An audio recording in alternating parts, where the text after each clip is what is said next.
What to do with a dollar. EM Real. Real crew.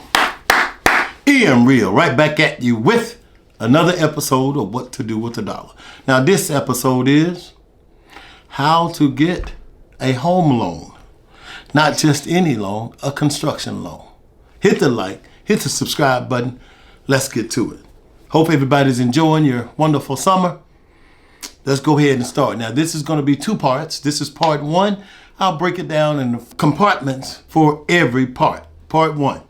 First thing, your personal income, your personal finance. We have to get that in order.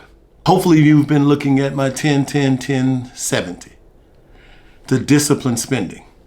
Now you have to know, your personal income and your outflow. One of the things you're going to have is a income statement. An income statement of all your assets versus all your liabilities to basically get your net worth. That's something you're going to have to look at. So take some time.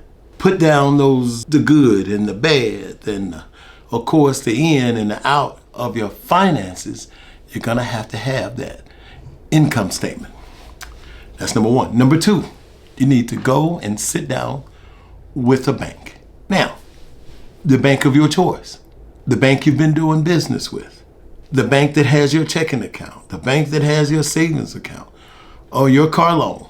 You have to go and actually get the pulse, the heartbeat of what your finances look like.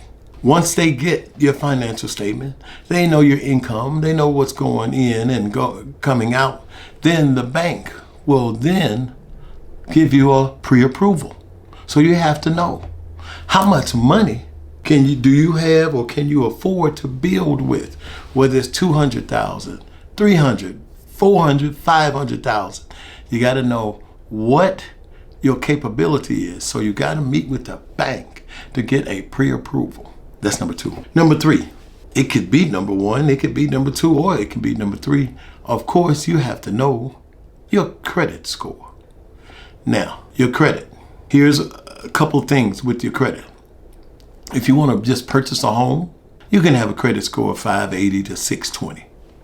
That's just purchasing a home.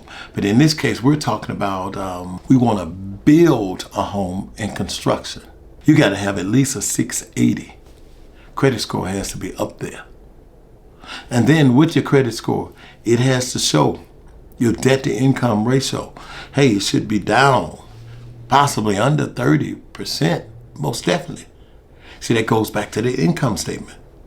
So your credit score has to be up to par. I would suggest you work to get it over 700.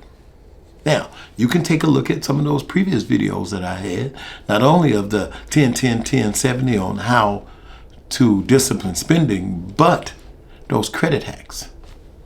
That's credit. That's number three. And then number four, you have to find a contractor. What is a contractor going to do? The contractor can help you with certain things, of course, like the square footage of the home, to help you find blueprints for your home. And then we'll talk about the land, but that's going to be in the next part two of talking about construction, but you got to find your contractor. Now, hopefully you can find a good contractor.